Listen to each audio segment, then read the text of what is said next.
O meu nome é Maria Clara de Sena, né? Eu sou mulher travesti. Eu falo mulher travesti porque é importante enfatizar por conta da luta, né? O Brasil é um país sem memória e eu gosto de ter as minhas referências no passado, porque é com o passado que a gente prepara o presente, né, para o futuro. Enfim, e aí eu sou Maria Clara, nascida numa cidade chamada Camaragibe. Camaragibe fica a 20 minutos da capital de Pernambuco, de Recife. Camaragibe hoje tem 160 mil habitantes, né? No período que eu nasci, Karine, Camaragibe ainda era município de São Lourenço. E aí ela se emancipou, Camaragibe se tornou um município. Meus pais eram muito pobres, né? Assim, pobres dentro dessa condição econômica, né? Dentro dessa coisa econômica que nos traz. E aí eu nasci em casa, nasci com a ajuda de uma parteira chamada Dona Benedita. Dona Benedita, minha mãe Benedita, né? Ela só andava de branco, linda, tinha os olhinhos fechados. E aí eu nasci em casa. Meu pai estava esperando que nascesse a pessoa que ia suceder ele por conta da ancestralidade dele. E aí, com o meu crescimento, meu pai viu que a minha natureza, né, que eu trouxe, não condizia com o meu gênero biológico. Então, eu sofria muitas agressões dentro de casa, mas hoje eu entendo que as agressões que meus pais me ofertavam era por falta de informação, bem como minha mãe diz. Eu sei que ela está vendo, dessa mamãe, e dizer Ai, que como é o nome dela, Clarinha? é Maria, Dona Dona Maria. Maria, um beijo para a senhora. Minha mãe é meu tudo, minha filha. Então, assim, todas as agressões que minha mãe passava durante a infância é porque ela não teve possibilidade às informações. A gente hoje está no século XXI, 2020, em plena pandemia, e a gente vê que as escolas são precárias, as situações nossas ainda é precária. Imagina na época dos meus pais, né?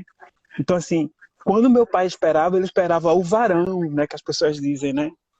Então ele não entendia o significado de gênero, transição de gênero, e até porque naquela época as pessoas que nasciam com essa demanda era tido como alguém my back, Quenda. E o que acontece? As pessoas que nasciam naquela época era que nasciam com a questão da transição com a identidade de gênero que eu nasci, era tido como patologia, era algo doente.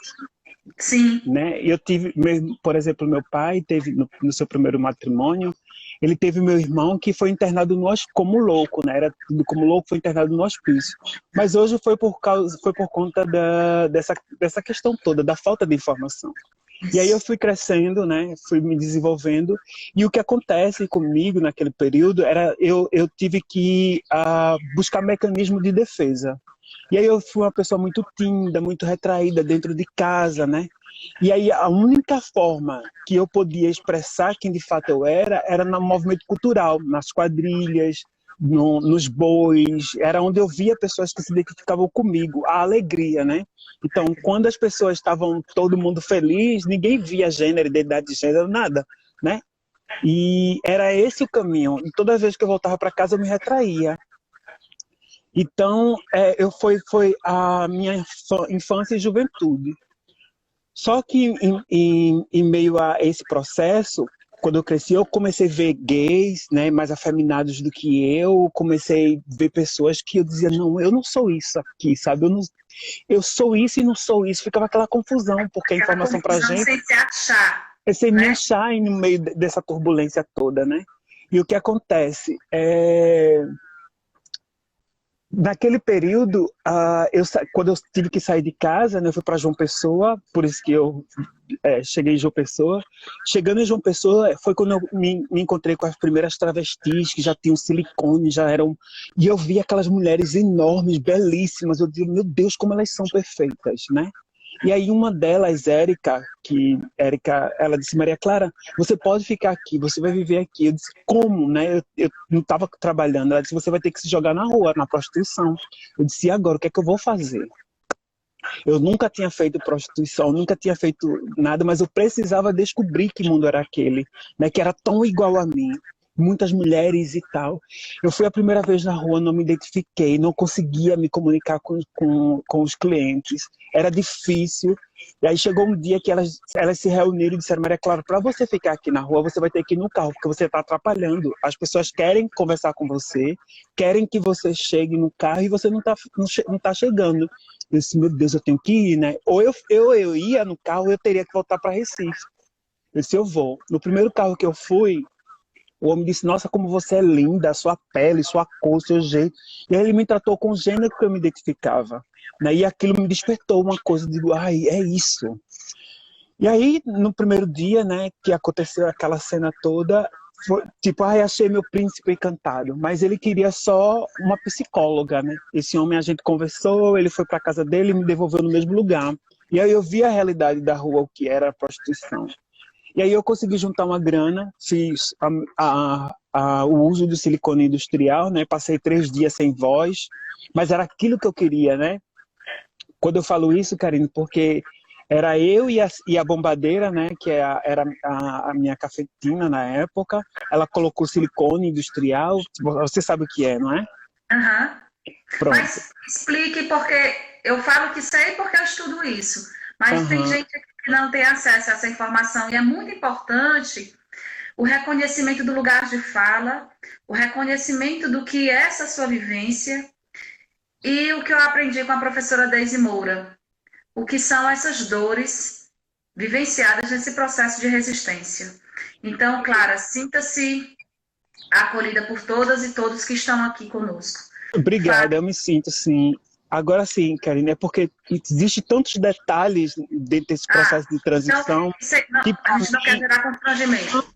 Não é questão de constrangimento, não tenho nenhum problema. Ou se hoje eu estou aqui no Canadá, é por conta desse processo que eu passei. Pelo contrário, eu não tenho nenhum medo, nenhum rancor. Pelo contrário, sabe? Eu tenho certeza que esses caminhos foram que me trouxeram aqui.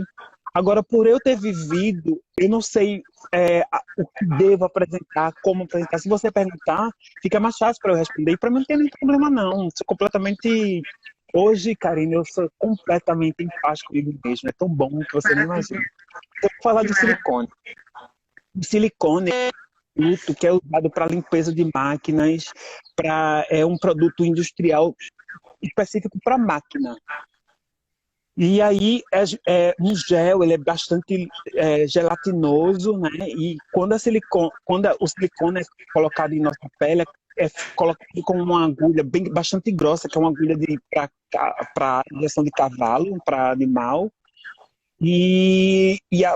É bastante grosso, dolorido, muito dolorido, né? E elas dão a opção da anestesia ou sem anestesia. Eu preferi sem anestesia porque tipo, era mais um acréscimo de dor. E aí foi sem anestesia. Eu coloquei numa quinta-feira, a neném que está aí na live, ela lembra, minha irmãzinha lá de João Pessoa, que eu coloquei numa quinta e no sábado era uma festa na comunidade. E como eu queria exibir aquele orgulho, né, evolução, eu estava conseguindo chegar àquela mulher que eu queria, eu coloquei numa quinta, a minha bombadeira disse: Maria Clara, você não vai poder ir para a festa porque o silicone vai descer para o seu pé, né, vai ficar com o pé e não vai poder tirar. Eu disse: mas eu quero exibir, para mim era um prêmio, foi melhor do que o prêmio Cláudia. Aí o que acontece? Eu disse, como eu fiquei 3 dias sem voz, no sábado eu já estava melhor. Eu disse: dá para eu ir, eu vou.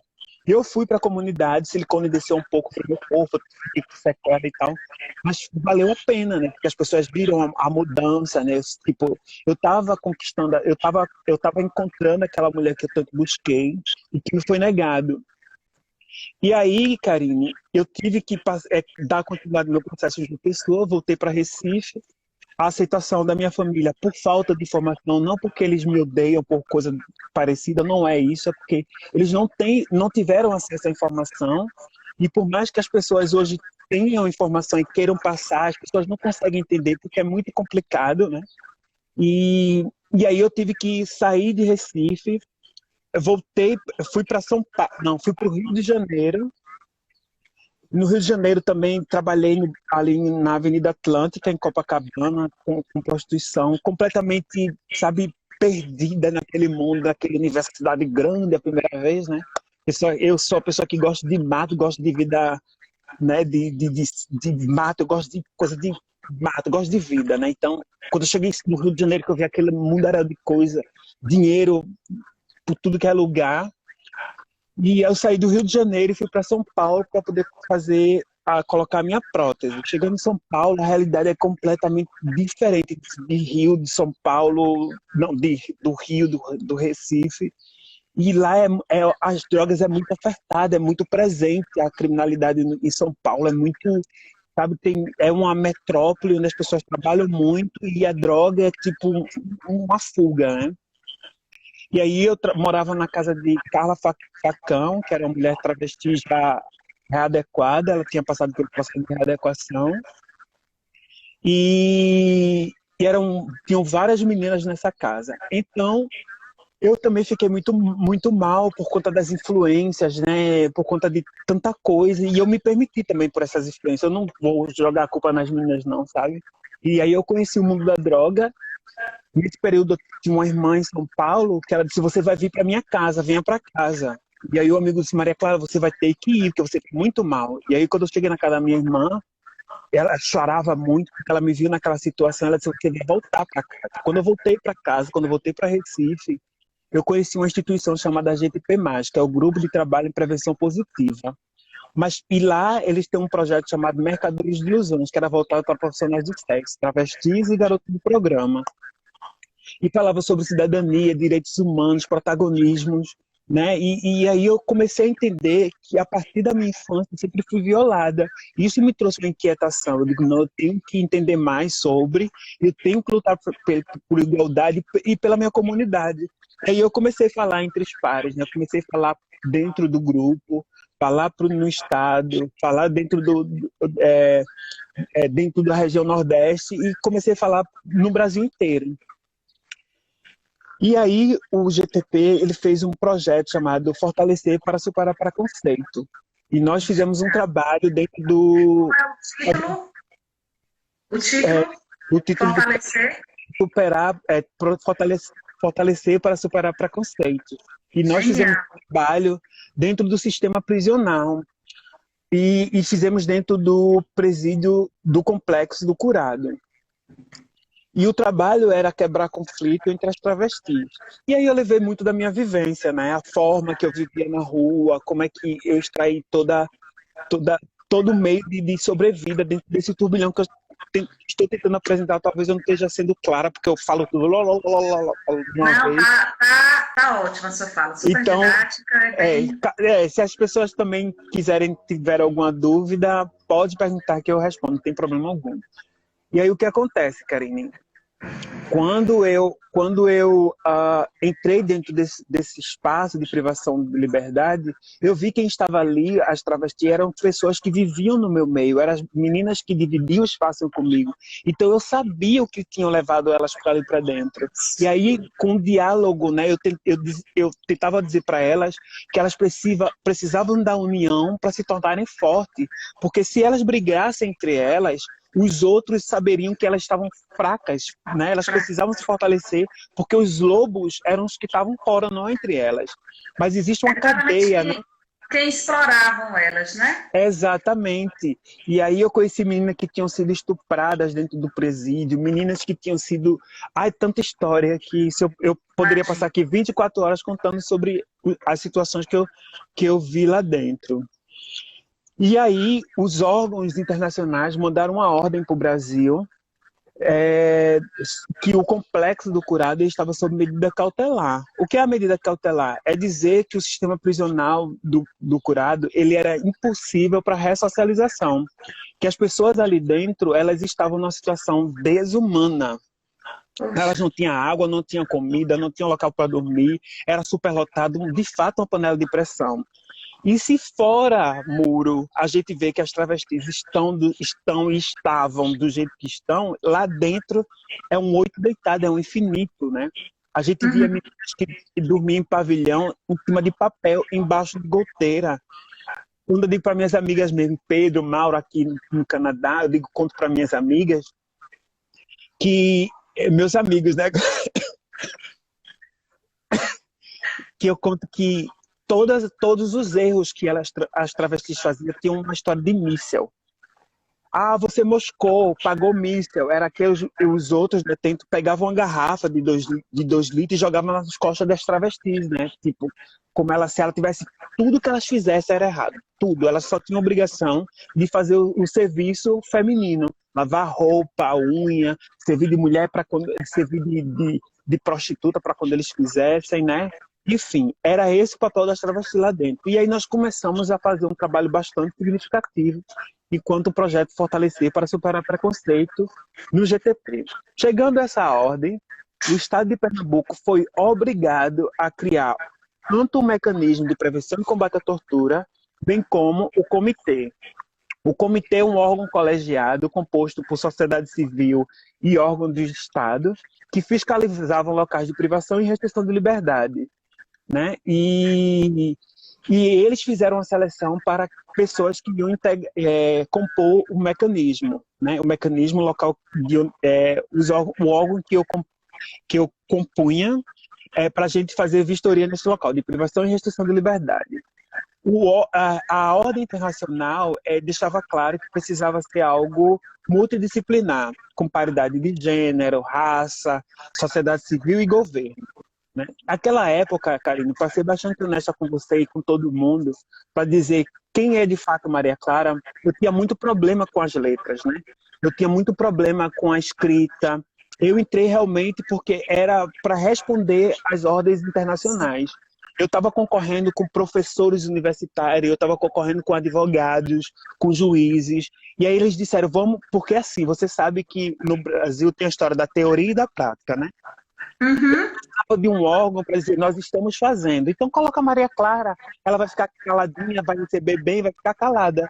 Mas eu sabia que quem estava ali dentro era todas Maria Clara, né? Era todas Maria Clara que tinham sido abandonadas de casa, que tinham passado pelo mesmo processo que eu. E eu disse, eu entendia que eu precisava estar ali para mudar uma realidade que era minha. E aí, no primeiro momento que a gente estava no mecanismo, eu me desdobrei, eu passava dias e noites estudando, melhorando minha escrita, entendendo sobre lei, pegando detalhes, me informando, perguntando, questionando. E aí foi quando eu comecei a entender, eu disse, poxa, eu posso levar lá para dentro para melhorar aquela situação daquelas meninas e ressocializar. Não ressocializar, socializar. Porque essas meninas não foram permitidas a socialização. E aí eu disse, como é que a gente vai poder salvar essas meninas? A arte. E aí quando a gente começou a fazer um trabalho significativo, isso começou a incomodar o governo do estado de Pernambuco. Tanto é que o secretário de Direitos Humanos, o Pedro Eurico, ele sempre dizia, vamos tirar Maria Clara, vamos tirar Maria Clara, vamos tirar Maria Clara. Mas isso em bastidores, as pessoas que me diziam, eu não tinha prova, documento, né? E aí, em 2014, quando eu sofri a tentativa de homicídio perpetrada pelo agente penitenciário aí no Agreste, né, no presídio do... Ai, esqueci o nome. Itacuz Capibaribe, ele deixou claro a sua transfobia e seu racismo, porque ele disse, eu vou matar esse viado preto. Então, era aquilo que eu já sabia, né? E existe uma estrutura dentro do sistema prisional, né, que é orquestrada, as pessoas dizem, Maria Clara, oi, por favor. Desculpe, eu não posso perder a oportunidade de fazer com você o que outras mulheres fizeram comigo quando eu recebi a ordem de prisão. Quem está aqui conosco, por favor, sigam aí o hashtag que eu botei, Somos Todas Maria Clara. Vamos legitimar o nosso afeto e sinta o nosso abraço. E te agradecer, Clara. Somos todos, somos todas. Somos todas Maria Clara. Pois é, amiga. Beijo para todo mundo. Eu não vou poder falar para todo mundo, que é muita gente. Saibam-se que todo mundo mora aqui no meu pulmão, porque coração, todo mundo vai embora no meu coração, né? Eu boto logo no meu pulmão. Bicha, é porque eu sou popular mesmo, mulher. Eu sou Chico Sainz, né? Eu saí da lama e não é porque eu tô no Canadá falando inglês, espanhol, francês, que eu não sou fraca. Se eu aprender a viver aí nessa sociedade, é claro. Adoro. Mas eu tenho meu pé aí, sabe? Eu sei minhas origens, isso não me faz me perder, tá com a cabeça na lua, não. Então foi isso, sabe, Karine? Aquilo que você estava dizendo. Até eu não sabia que tu tinha passado por esse processo também, mulher. As violências, né? Quando a gente denuncia o Estado.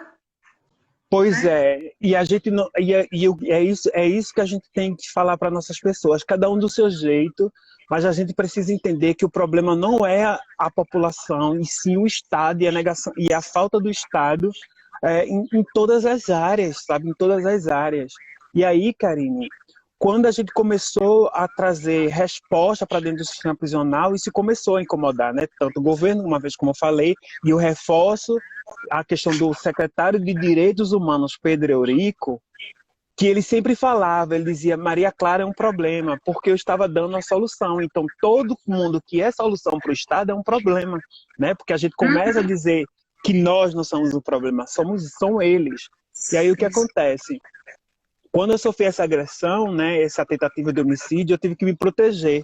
Eu entrei no serviço de proteção, né, tive que sair do estado, abandonar tudo. Passei 2 meses em Salvador, na casa de uma cafetina chamada Rana La Márcia, que me acolheu muito bem. E aí o grupo Reaja, lá de Salvador, que é o Reaja Será Morto, Reaja Será Morta, de Hamilton Borges, me deu completamente amparo, né? Ele me perguntava, Maria Clara, o que é que você precisa? Porque o governo do estado me deu, foi, como a gente diz aí no Nordeste, uma banana. Foi o que eles me deram. Ele que ele dá para todo mundo, né? E aí o que acontece? Eu estava lá, estava buscando meu tratamento psicológico e espiritual, né? Foi lá onde eu me descobri que a minha força vinha da minha ancestralidade, do candomblé, porque eu era racista também com a questão do candomblé. Eu não queria saber negócio de candomblé. E lá em Salvador foi quando eu comecei a entender tudo isso. E aí quando eu voltei para Recife, quando eu fui obrigada a voltar para Recife, porque eles me ligaram de noite para eu ter que pegar o avião de manhã e voltar para Recife. E eu disse, como é que eu vou me desligar de todo mundo? Que eu tive que criar um elo, não é? Eu tive que criar um elo com pessoas e tal. E aí, quando eu voltei para Recife, as pessoas, uns queriam que eu voltasse a trabalhar, outros não queriam. Eu fiquei completamente louca, sem saber o que fazer, sabe? Perdi o tino. E aí estava no período, Karine, da criação do relatório temático. E nós íamos falar nesse relatório temático, que era a obrigação do mecanismo, que era o relatório anual, o relatório temático. Nós íamos falar sobre o relatório sobre mulheres no cárcere. E aí eu abri uma grade sobre mulheres travestis e transexuais dentro do sistema prisional. E aí eu fiz o mapa, né, do litoral sertão, só para assinar, de fato, o que levava essas meninas para dentro do sistema prisional. E aí 80% dos crimes que levavam essas meninas para dentro do sistema prisional era a falta do Estado, que era roubo, Sim. furto e tráfico. Essas mulheres elas não eram para estar dentro do sistema prisional, pelo contrário, né? Se a gente tem uma estrutura de suporte às Elas são organizações... vítimas da própria negligência do Estado, né? Exatamente, né? Assim, eu não, como eu falei, eu não culpo minha família hoje porque a informação diz, ó, Maria Clara, o problema não foi só a família não que ele expulsou, não. O problema foi o Estado que não deu informação a ele antes, né? E aí o que Isso. acontece, Karine? E aí, quando eu entrei no serviço de proteção, que aconteceu tudo isso, que eu voltei para Recife, eu precisava escrever esse relatório sobre mulheres no cárcere, e aí essa negação ficou clara, porque eu pesquisei, né, eu vi o que acontecia dentro do sistema prisional, e o mais gritante, Karine, que as pessoas dizem, Maria Clara, é a sua intolerância. Eu digo, eu não posso lutar contra a intolerância sendo intolerante, mas é fato, é real, é documentado. Eu tive que entregar esse documento aos órgãos internacionais, né, aos órgãos da ONU, e dentro desse mapa, desse documento que eu entreguei, tem a fala do diretor do presídio de Caruaru, que ele disse que em uma das rebeliões que aconteceu em Caruaru, os detentos correram para pegar as mulheres travestis e transexuais para servirem de escudos das rebeliões, cortarem cabeça, queimar, servir de para aquilo que tudo que acontece dentro do sistema prisional. E elas estavam dentro do pavilhão conhecido como o pavilhão dos amaldiçoados. De onde surge esse nome amaldiçoado? Não é do candomblé, a gente não usa esse nome. Era dentro das organizações neopentecostais. E as pessoas, Maria Clara, é sua intolerância. Digo, não é intolerância. Se a gente raciocina, se a gente pensa, o que acontece fora do muro, né? O que acontece fora é que as igrejas dizem que quem homem que se deita com homem será condenado pela lei divina e pela lei do homem. dentro só piora. E essas instituições, ela deixava claro que essas pessoas não têm convívio, elas não podem ter convívio, elas têm que ficar na cela dos amaldiçoados. E aí, quando o diretor falou isso, eu coloquei no relatório e entreguei, né? Isso tá lá, se vocês quiserem, eu posso mandar por e-mail, vocês vão ler, vocês vão ver o que está lá. E aí, sabe, Karine, eu mando para você, e aí você pode mandar para qualquer um, porque isso é um relatório público. E nunca é divulgado, porque o Estado de Pernambuco abafa a verdade. Eles abafam a verdade, e a verdade é essa. Os corpos trans não é para estar dentro do sistema prisional. Por exemplo, vocês podem pesquisar a fala do pastor Sila Malafaia, quando fala sobre a menina que estuprou um menino de 5 anos. Eu não estou aqui fazendo causa, eu não sou juíza.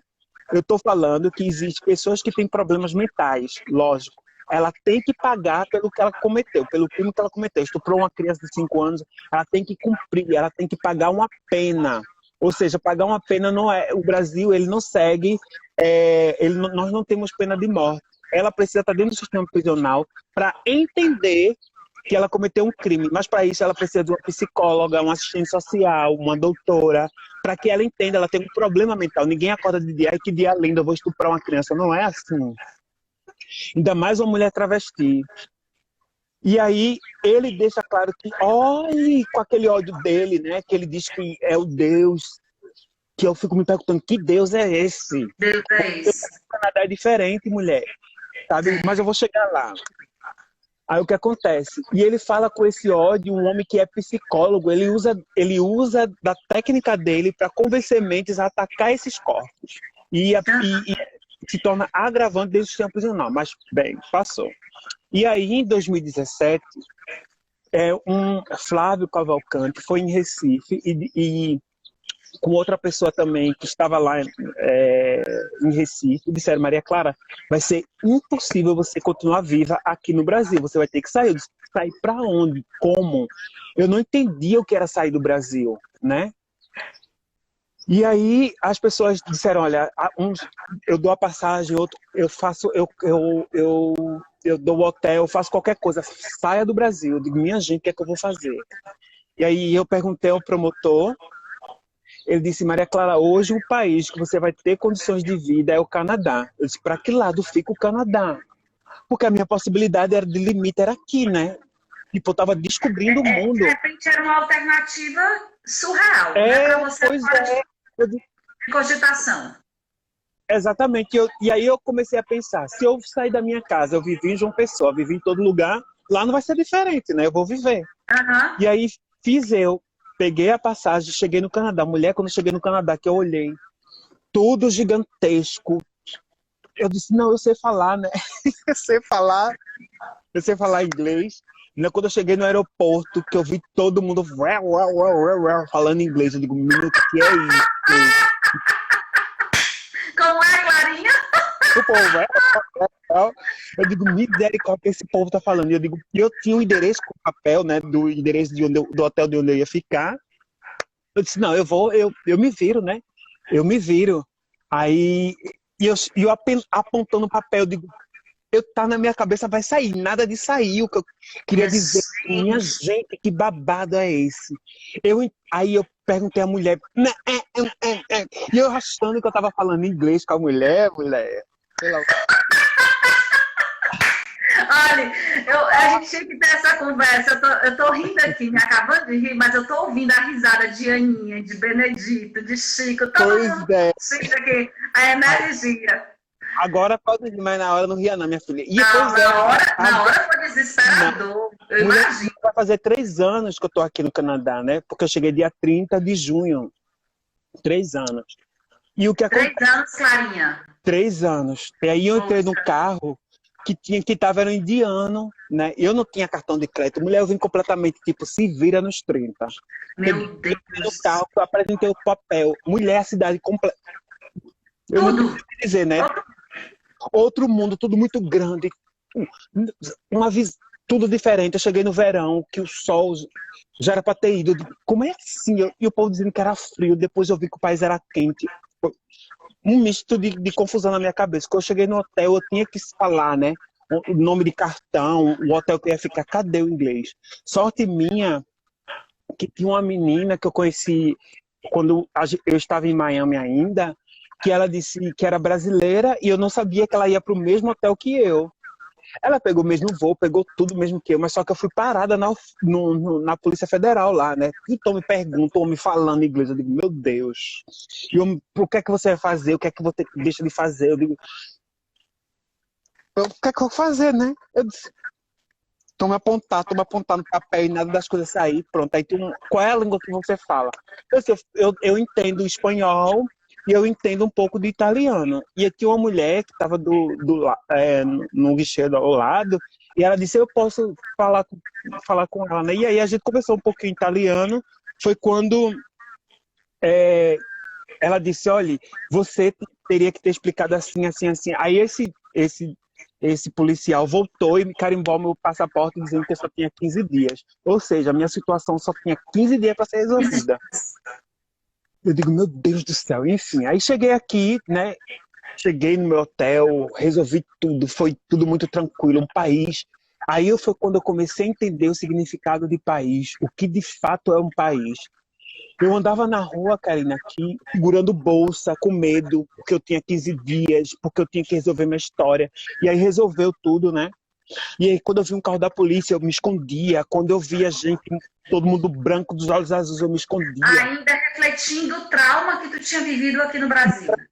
Porque quem eram as pessoas que me ameaçavam no Brasil? Não eram as pessoas que estavam no meu convívio. Eu vivi na rua, né? Eu sabia que as pessoas que estavam dividiam espaço comigo na rua, sabia que eu era profissional do sexo, não me roubava, pelo contrário, quem me roubou, quem me estuprou diversas vezes foram policiais.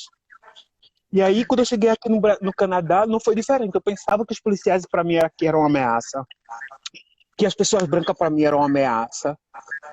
Sabe, não é que o Canadá seja, eu estou no céu, tem problema. É como eu estou dizendo, até dentro da minha casa eu tive problema. Mas o Canadá, ele trabalha todo santo dia para melhoria e para se tornar um país forte. É impressionante quando eu queria muito poder levar vocês para olhar o parque aqui, ver a vida real no Canadá. Eu vou mostrar depois aqui onde eu moro, sabe, aqui pro lado. E tipo, é algo que eu tento falar para as pessoas, mas eu digo, não posso, isso é injusto eu dizer para as pessoas que elas estão aprisionadas, não por corrente, porque a mente que está aprisionada, a corrente está aqui dentro, né? E eles trabalham dizendo, olha, a gente está fazendo, mas não estou fazendo nada, Karine. A gente abre torneira, não tem água, e você paga por ela. Você trabalha por hora. Aliás, você não tem hora para trabalhar, né? Você tem hora para chegar e não tem hora para sair. Eles pagam e você que se vire. Isso é escravidão. Eles dizem, não, o país é livre. É mentira. Eles dizem, olha, você é moreno, você é moreninho claro, você é preto, você é pardo. Ele divide todo mundo, né? E ainda bota a culpa nas travestis.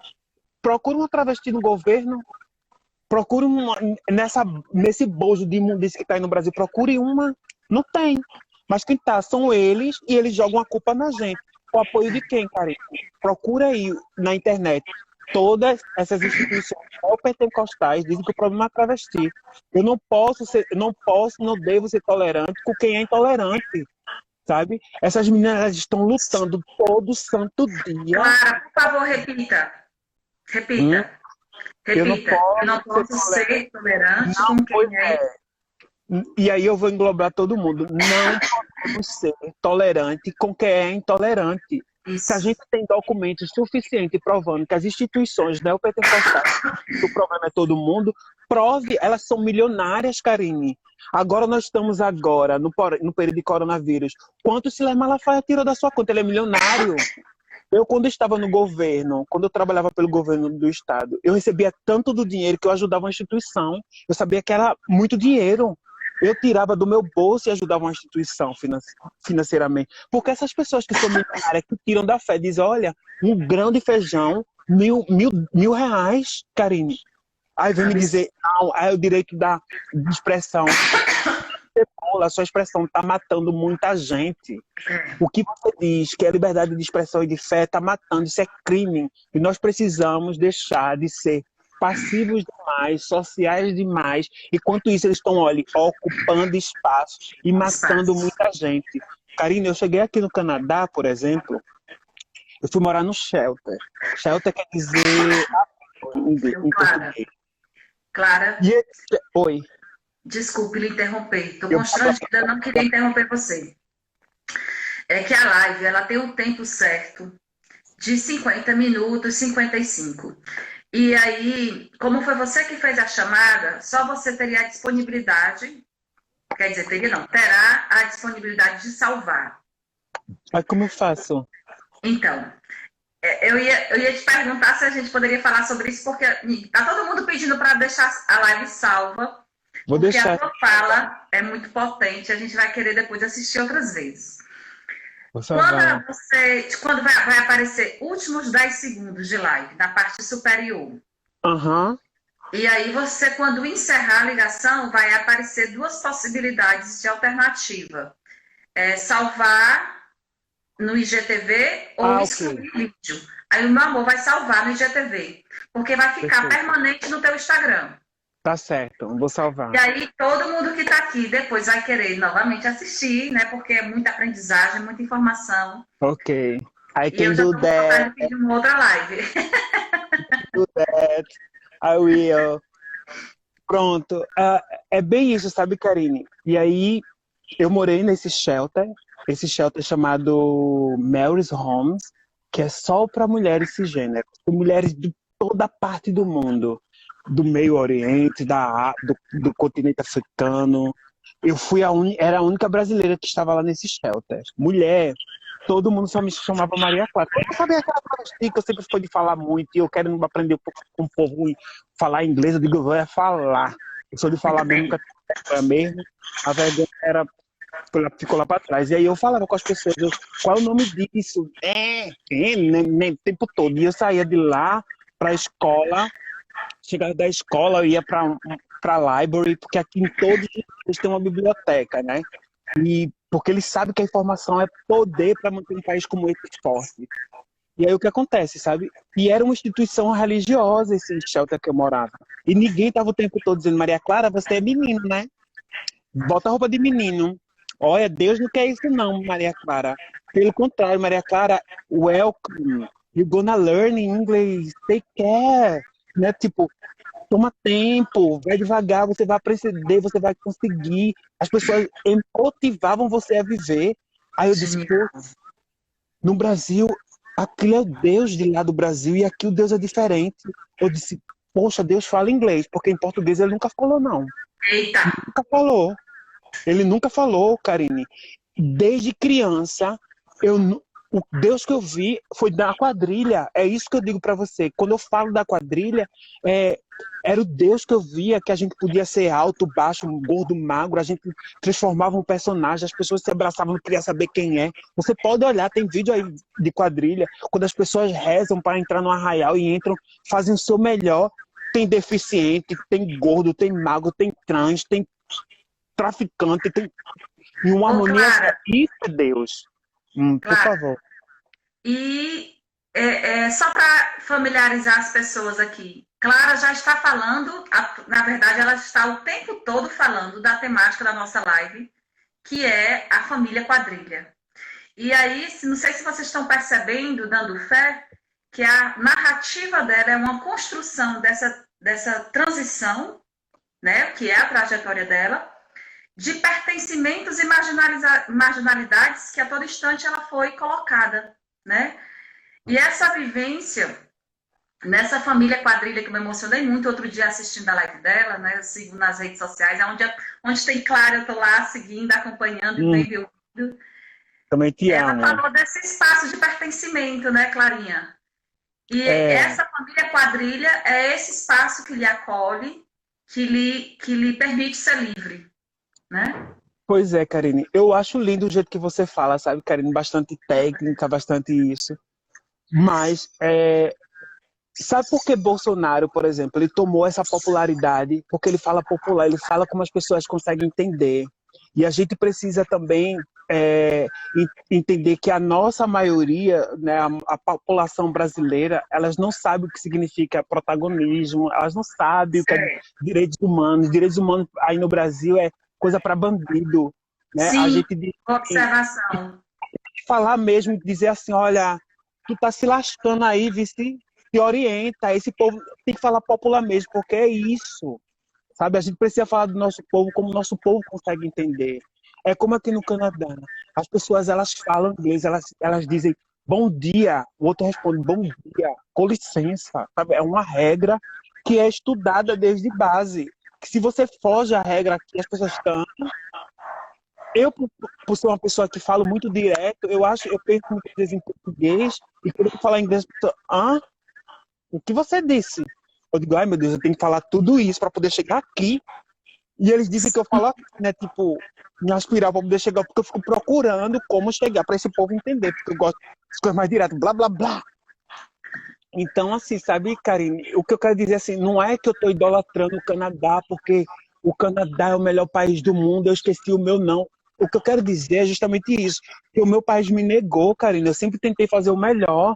Eu sempre vi meninas na rua, em situação de rua, como eu, prostituta, dizia Maria Clara, como Érica, sabe? Ela é danada, ela de João Pessoa, ela dizia, Maria Clara, tá com fome, não é? Queres comer? E ela pagava comida para mim, e eu, poxa, não, a gente estava sobrevivendo aos troncos e barrancos, Karine. E meninas que se dessem a oportunidade, elas seriam agentes transformadoras para descer esse país muito forte. Aqui tem uma rua chamada Church, olha a rua, Church, que quer dizer em português igreja, né? A rua da igreja, aqui no Canadá, é a rua gay, cheio de bandeira trans, cheio de bandeira gay pintada na rua. O primeiro-ministro chega, se ajoelha no meio da rua, abraça todo mundo. Teve agora um movimento gay, né? Black Lives Matter, que o primeiro-ministro se ajoelhou no meio de todo mundo, sabe, dizendo que o Canadá é um país onde todo mundo é bem-vindo. E aí eu penso, gente, por que a gente, o que é que está acontecendo? É justamente aquilo que eu falei. Nós estamos sendo tolerantes demais com quem não é, com quem é intolerante. A gente precisa dizer, olha, basta, basta. Enquanto a gente ficar dizendo, não, isso é a palavra de Deus, não, não é. Isso é roubo, carinho. É roubo, eles estão matando muita gente. E, por exemplo, no Trans Remember Day, aqui no Canadá, como eu era a primeira travesti brasileira a estar aqui no Canadá, eles me convidaram, Maria Clara, você poderia fazer uma performance pra gente? Eu disse, tá, tudo bem, eu vou fazer uma performance. E aí eu fiz uma performance vestida de diaba, com chifrinho, com asinhas. E aí o que é que eu fiz? Por quê? Foi dancei uma música de Carmen Miranda, né? Por quê, Karine? Nesse momento eu quis dizer que aquele personagem que me pintaram no Brasil, aqui o Canadá disse, não, Maria Clara. A juíza, quando leu a minha sentença, ela disse, olha, você aqui é bem-vinda. O Canadá é um país que aceita você do jeito que você vai ter direito humano, direito à água, à escola. Eu entrei numa escola que o professor meu, ele era russo, eu não sei de onde ele era. Tem até uns vídeos no meu Instagram que ele se acabava de rir comigo, porque eu sempre fui comunicativa, né? E na sala ele se acabava de rir, Maria Clara, kkkk. Porque o que acontece? Ele me tratava como gente, mulher. Eu não tenho o que falar do Canadá. Não tenho o que falar do Canadá, a não ser dizer que é um país. E o Brasil não é um país, o Brasil é uma colônia. Ainda. Ainda. E que se a gente não lutar, que vai morrer a gente, viu?